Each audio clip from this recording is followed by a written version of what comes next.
बूढ़ा भिखारी। हर दिन एक भिखारी सेठ के दरवाजे के पास आकर भीख मांगता था और घर का मालिक सेठ हमेशा घर के बाहर आते ही उसे देखकर फिर चला जाया करता था।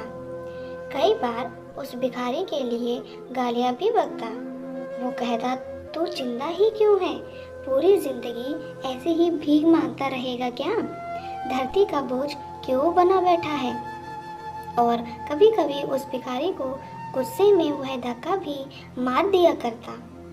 इतना कुछ हो जाने के बावजूद उस भिखारी के मुंह से सेठ के लिए सिर्फ यही निकलता था कि भगवान तुम्हारे पापों को माफ करे।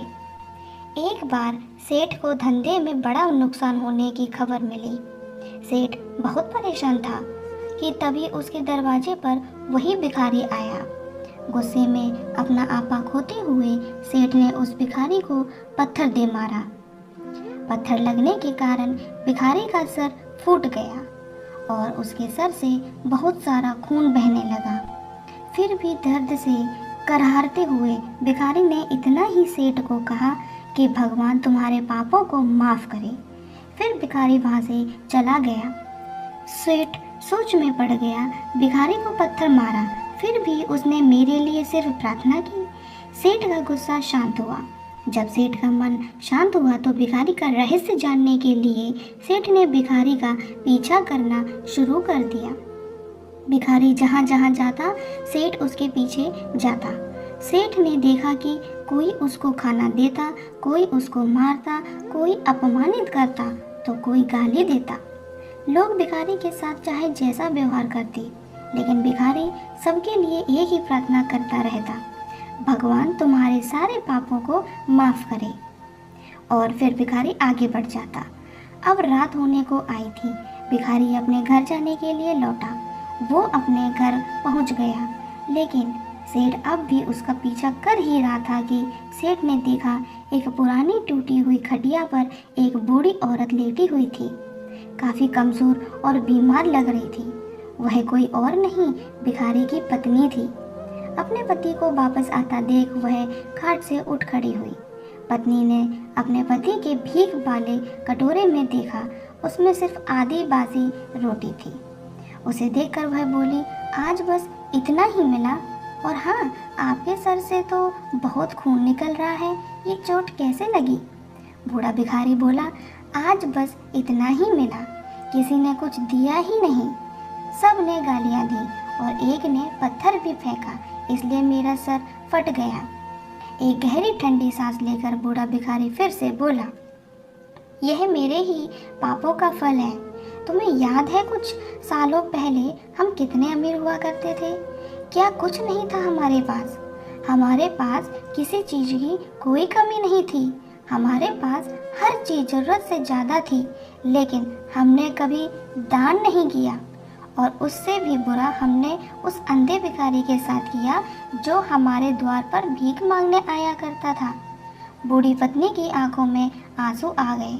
वह बोली, हाँ, हम उस बेचारे अंधे के साथ बहुत बुरा करते थे, उसका अपमान करते थे, उसे खाने के लिए रोटी की जगह कागज़ दिया करते।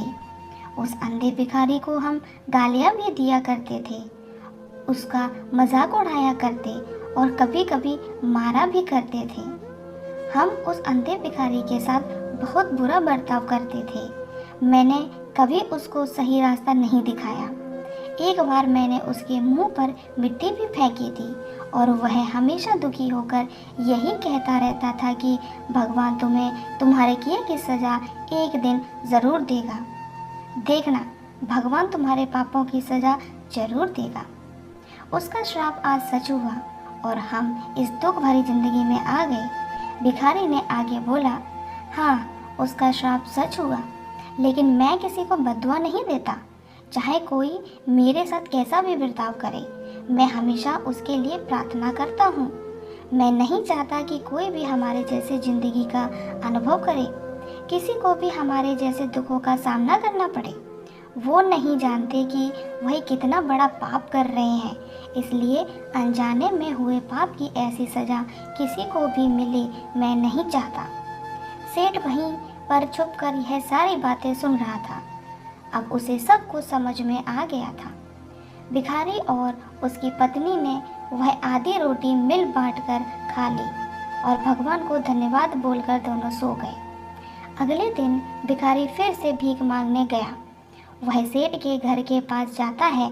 सेठ ने पहले से ही गर्म रोटी उस भिखारी के लिए निकाल कर रखी थी और उसे वो रोटियां देते हुए सेठ बड़ी ही विनम्रता से बोला, माफ़ कर दीजिए बाबा, मुझसे बहुत बड़ी गलती हो गई। बूढ़ा भिखारी बोला, भगवान तेरा भला करे। इतना कहकर वह आगे निकल गया।